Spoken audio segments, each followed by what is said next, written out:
Hello everyone, tarot with B में आपका स्वागत है। और आज हम करेंगे 1 से 15 जनवरी तक की लव रीडिंग। आज हम करेंगे कर्क यानी कि कैंसर की लव रीडिंग। अगर आपसे रेजोनेट हो तो ही लीजिएगा, ज़बरदस्ती अपनी सिचुएशन से फिट मत कीजिएगा।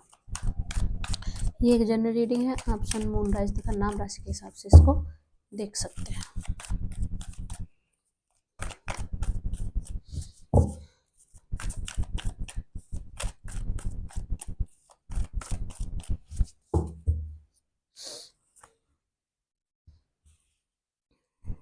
Knight of Wands, Ace of Swords, 5 of Wands, Ace of Cup, 6 of Cup and King of Swords, 4 of Pentacle, 7 of Pentacle, the Magician, 10 of Cup, Page of Pentacle, Knight of Pentacle।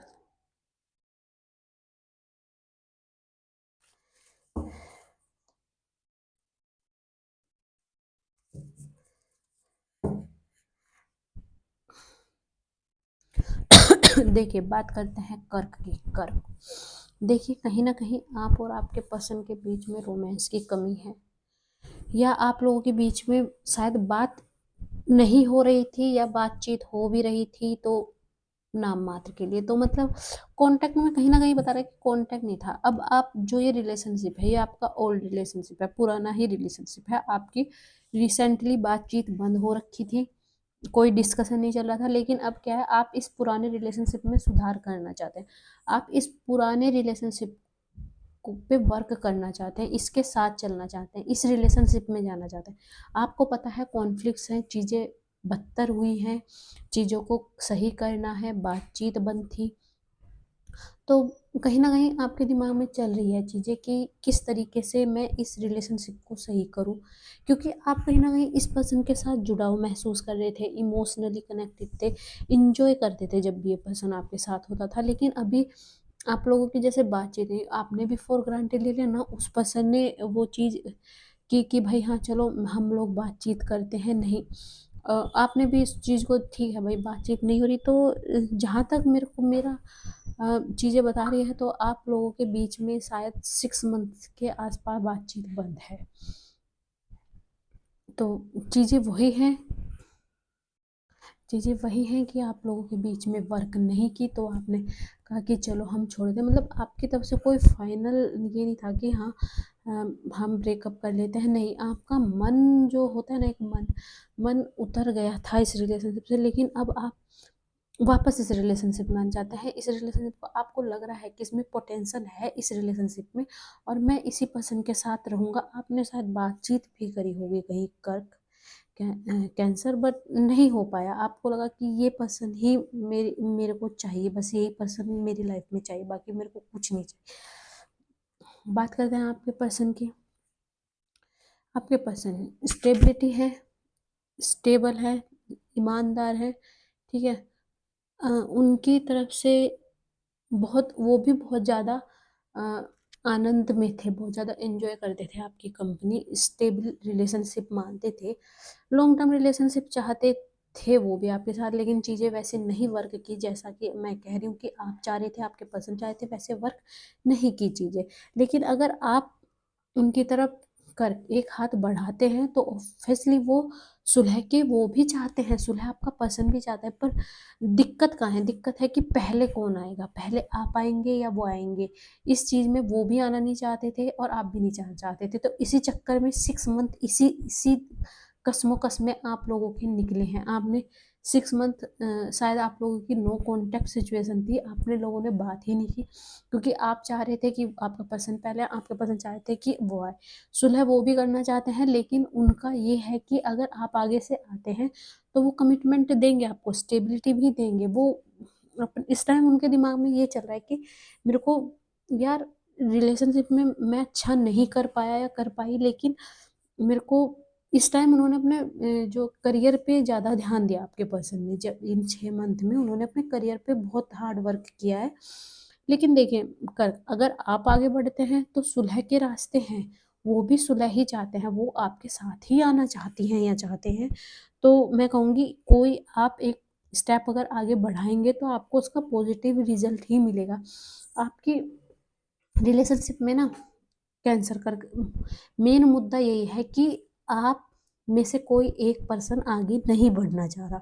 तो इसी चक्कर में 6 month निकल गए, ठीक है? बात वही है, पहल कौन करेगा? अगर आप पहल नहीं करते हैं, आप सोचते हैं आपके पर्सन पहल करेंगे, आपके पर्सन सोचते हैं आप पहल करेंगे, तो आई थिंक सो उसमें भी 6 मंथ निकल गए तो क्या होगा? क्या होगा? चीज़ें खराब ही होंगी, आपका रिलेशनशिप खराब होगा, मेरे अकॉर्डिंग। देखिए, बट 6 मंथ निकले ही इसीलिए हैं कि आप में से कोई पहल नहीं करना चाहता। अगर कर आपको लगता है ये आपके लिए सूटेबल पार्टनर है तो प्लीज़ आप पहल कीजिए, वो सुलह के लिए वो भी तैयार बैठे हैं, आप भी तैयार बैठे हैं, बस पहल करने की ज़रूरत है, तो प्लीज़ पहल कीजिए। बात करते हैं बॉटम ऑफ द डेक की, तो queen of pentacles, night of swords, the star और 5 ऑफ पेंटिकल। देखिए, ट्रू लव है और ट्रू लव है, थोड़ा-सा उन्हें भी लग रहा है, आपको भी लग रहा है कि जो प्यार का है वो थोड़ी कमी है। वो क्यों है? क्योंकि आप लोगों ने एक-दूसरे से कॉन्टैक्ट ही नहीं किया, सिंपल एज़ सिंपल, आप लोगों ने बात ही नहीं की।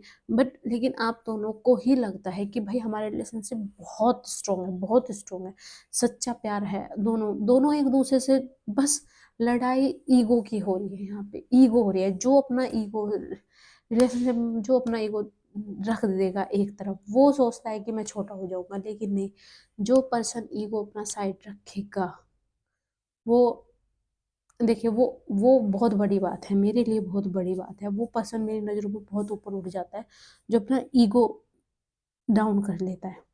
आई नो किसी-किसी में होता है कि ईगो होता है, लेकिन अगर कोई भी पर्सन अपना ईगो डाउन कर लेता है ना, मेरे हिसाब से रिलेशन किसी भी रिलेशन, वो बहुत बड़ी बात होती है, वो बहुत बड़ी, मेरे लिए वो पर्सन बहुत रिस्पेक्टफुल है, ठीक है?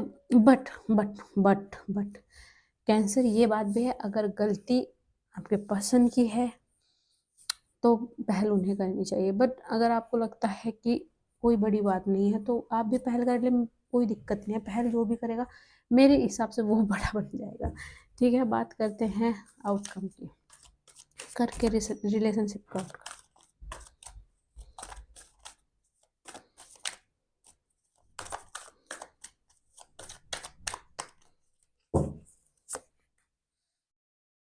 Three of swords, queen of cup, night of cup and nine of swords. देखिए, बात करते हैं आउटकम की। देखिए, और भाई झगड़े थे तो खुश तो आप एक दूसरे के बर्ताव से बिल्कुल भी नहीं थे, बर्ताव से तो आप टेंशन में ही थे। प्यार बहुत है आप लोगों के बीच में, ट्रू फीलिंग्स भी है, एक दूसरे को लेकर स्टेबिलिटी चाहते हैं। लगाव जो हुआ था आप लोगों में, जो सेपरेशन चला था, चीज़ें उसी का है कि किसी ने अपनी गलती नहीं माननी थी। बात वहीं पे जाके अड़ जाती है कि गलती किसी को नहीं माननी थी, चाहे रिलेशनशिप खराब किसी की भी गलती हो, आपकी हो या उन पर्सन की हो, कोई सुलह कोई पहल करने के लिए तैयार नहीं था, जो पहल करने के लिए तैयार था तो चीज़ें बद से बदतर होती गई रिलेशनशिप पे, और बद से बदतर होती गई। सामने वाले पर्सन ने भी आपको, ठीक है, आपने बात करना बंद कर दिया, उन्होंने भी सामने से बातचीत करना बंद कर दिया। अगर उन्होंने एक बार भी कोशिश की हो और आपने उस चीज़ का आंसर ही नहीं दिया, तो अब उसमें सामने वाले पर्सन की भी गलती नहीं बता सकते हम। लेकिन अगर हाँ, किसी ने कोशिश किया और आपने उसको इग्नोर किया है तो गलती आपकी भी है। बट मैं कहूँगी, अगर आपको लगता है कि आप एक दूसरे के लिए बहुत ज़्यादा ज़रूरी हैं और आप एक दूसरे के साथ रहना चाहते हैं, मेनली रिस्पेक्ट करते हैं, फिर प्यार करते हैं, तो आप लोगों को आना चाहिए, एक साथ होना भी चाहिए। मेरी दिल से ख्वाहिश है कि अगर किसी की गलती है, तो मेरे दिल से ख्वाहिश है कि वो माने और चीज़ों को लेट गो करे। अगर सॉरी बोलने से कोई छोटा नहीं हो जाता है और अपनी गलती मानने से कोई छोटा नहीं होता है। तो अगर गलती मान के प्रोवोक जो करता है, गलती उसकी होती है। ये नहीं है कि किसी ने क्या एक्शन लिया है, प्रोवोक जो करेगा, ज़बान, आदमी की ज़बान गंदी होती, गंदे बोलोगे आप, वो भूलने लायक नहीं है। तो ज़बान का सारा मैटर है। अगर आप गंदा बोलेंगे, डिसरिस्पेक्ट करेंगे किसी की, तो आप सामने वाले से उम्मीद ही मत कीजिए कि वो आपकी रिस्पेक्ट करेगा। तो तो करेक्ट आंसर ये थी आपकी रीडिंग। अगर आपसे रेजोनेट हुई तो प्लीज़ लाइक करें, कमेंट करें, सब्सक्राइब करें। धन्यवाद, नमस्ते।